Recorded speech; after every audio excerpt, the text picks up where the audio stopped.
ജഗീഷ്, അതിൽ രണ്ട് പ്രശ്നങ്ങളുണ്ട്. ഒന്ന്, ഡോക്ടർ ജയരാജ് പറഞ്ഞതുപോലെ അത്ര നിസാരമല്ല പ്രശ്നം. അദ്ദേഹം പറഞ്ഞത് ഒന്ന് എക്കോ സെൻട്രിക്കായി മാറുന്ന, നമ്മൾ പ്രകൃതിയോട് ഇണങ്ങി ജീവിക്കേണ്ട, അന്താരാഷ്ട്ര തലത്തിൽ തന്നെ ഉയർന്നു വരുന്ന ആശയത്തെ പറ്റിയാണ്. നോക്കൂ, ഇന്ത്യയിൽ തന്നെ ഏറ്റവും കൂടുതൽ എന്താ പറയുന്നത് people's land and forest land proportion ഉള്ളത് കേരളത്തിലാണ്. ഒരുപക്ഷെ ലോകത്തിൽ തന്നെ ഏറ്റവും കൂടുതൽ വനാതിർത്തി ഉള്ള ഒരു മേഖല എടുത്താൽ അതിലൊരു 100 എണ്ണം എടുത്താൽ അല്ലെങ്കിൽ 200 എണ്ണം എടുത്താൽ അതിൽ കേരളം വരും. കാരണം നമ്മൾ അത്രമാത്രം വനത്തെ സംരക്ഷിച്ചു പോരുന്നവരാണ്, ഇതുവരെ അങ്ങനെ പോന്നിട്ടുമുണ്ട്. പക്ഷേ വിവിധ സർക്കാരുകളുടെ കാലത്ത് എടുത്തു വരുന്ന ചില നയങ്ങളുണ്ട്. ആ നയങ്ങളുമായി ബന്ധപ്പെട്ട് ഈ പ്രശ്നങ്ങൾക്ക് പരിഹാരം കണ്ടെത്തിയേ മതിയാകൂ. നോക്കൂ, ഇവിടുത്തെ സംസ്ഥാനത്ത് ഒരു വനമന്ത്രി ഉണ്ടല്ലോ, അദ്ദേഹം എന്താണ് പറഞ്ഞത്?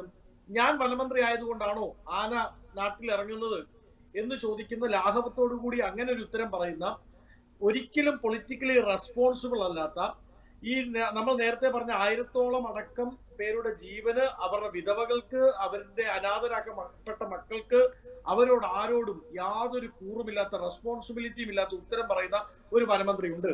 ജഗീഷ്, നോക്കൂ, 476 കോടി രൂപയാണ് കഴിഞ്ഞ ബഡ്ജറ്റിൽ കേന്ദ്രം ഈ ഫോറസ്റ്റ് ഡിപ്പാർട്ട്മെന്റിന് കൊടുക്കുന്നത്.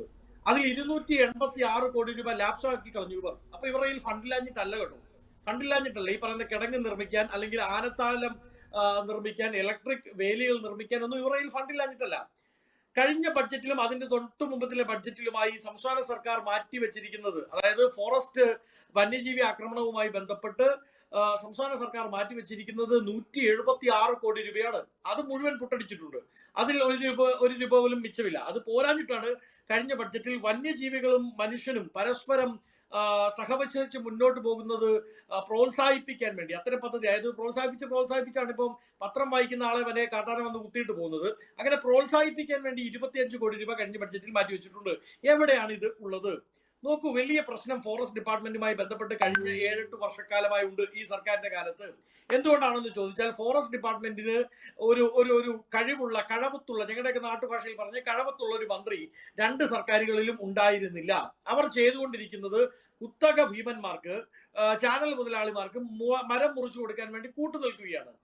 ഇവർ നമ്മൾ ഈ പുറമെ കാണുന്നത് മാത്രമാണ് എന്ത് ഫോറസ്റ്റ്. അതിന്റെ ഉള്ളിലേക്ക് കടക്കാൻ ഈ ഫോറസ്റ്റ് ഉദ്യോഗസ്ഥർ എന്നെ അനുവദിക്കില്ല, നിങ്ങളെ അനുവദിക്കില്ല. ഇനി ഒരു ജുഡീഷ്യൽ കമ്മീഷൻ വന്നാൽ അവരെ അനുവദിക്കില്ല.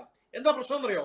അതിന്റെ ഉള്ളിൽ മുഴുവൻ വെട്ടി നിർത്തി അവിടെ യുക്കാലിസ് മരവും വെച്ച് പിടിപ്പിക്കും നടത്തി കാട് മുഴുവൻ ഇവർ മുടിച്ച് ഒരു പരുവമാക്കി വെച്ചിട്ടുണ്ട്. അതുകൊണ്ടാണ് വന്യജീവികൾക്ക് വെളിയിലേക്ക് ഇറങ്ങി വരേണ്ടി വരുന്നത്. ഒരു കാലത്ത് നമ്മൾ പറഞ്ഞിരുന്നല്ലോ, എന്താണ്, ഒരു മാർച്ച് ഏപ്രിൽ മാസത്തിലേക്ക് ആനകൾ വെളിയിലേക്ക് ഇറങ്ങിയപ്പോൾ സർക്കാരിന്റെ ന്യായം എന്തായിരുന്നു?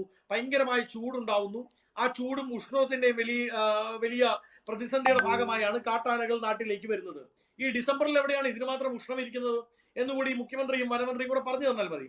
നോക്കൂ, ഞാൻ വളരെ കൃത്യമായി പറയുകയാണ്, ഈ വിഷയവുമായി ബന്ധപ്പെട്ട് 1000-ഓളം പേർക്ക് ജീവൻ കാട്ടാന ആക്രമണത്തിൽ അല്ലെങ്കിൽ വന്യജീവി ആക്രമണത്തിൽ നഷ്ടപ്പെട്ടിട്ടും ഇതുവരെ ഒരു വാക്കുപോലും മിണ്ടാൻ, ഇതാ ഞാൻ മന്ത്രി ആയതുകൊണ്ടാണോ ഇങ്ങനെ ഉണ്ടാവുന്നത് എന്ന് ചോദിക്കുന്നതിനപ്പുറത്ത് യാതൊരു പൊളിറ്റിക്കൽ റെസ്പോൺസിബിൾ ആൻസറും പറയാൻ പറ്റാത്ത വനമന്ത്രിയെ ആദ്യം പിടിച്ച് മന്ത്രിസഭയിൽ നിന്ന് പുറത്താക്കാൻ പിണറായി വിജയനും കൂട്ടരും തയ്യാറാവണം. അല്ലാത്ത പക്ഷം ഇവർ ഞാൻ നേരത്തെ പറഞ്ഞ ഒരു ഫോറസ്റ്റ് ഡിപ്പാർട്ട്മെന്റ് മാഫിയ ഉണ്ട്, ഫോറസ്റ്റ് ബ്യൂറോക്രാറ്റിക് സ്നോബുകളുടെ ഫോറസ്റ്റ് ഡിപ്പാർട്ട്മെന്റിൽ ഒരു മാഫിയ ഉണ്ട്. ആ മാഫിയയ്ക്ക് ആവശ്യമായ എല്ലാ അഴിമതിക്കും വഴിവെച്ചു കൊടുക്കുന്ന ഒരു സർക്കാരായി ഇവർ വിവക്ഷിക്കപ്പെടും, ഇവർ വിലയിരുത്തപ്പെടും. അത് വലിയ ജനരോക്ഷത്തിലേക്ക് പോവുകയും ചെയ്യുമെന്നതിൽ സംശയം വേണ്ട.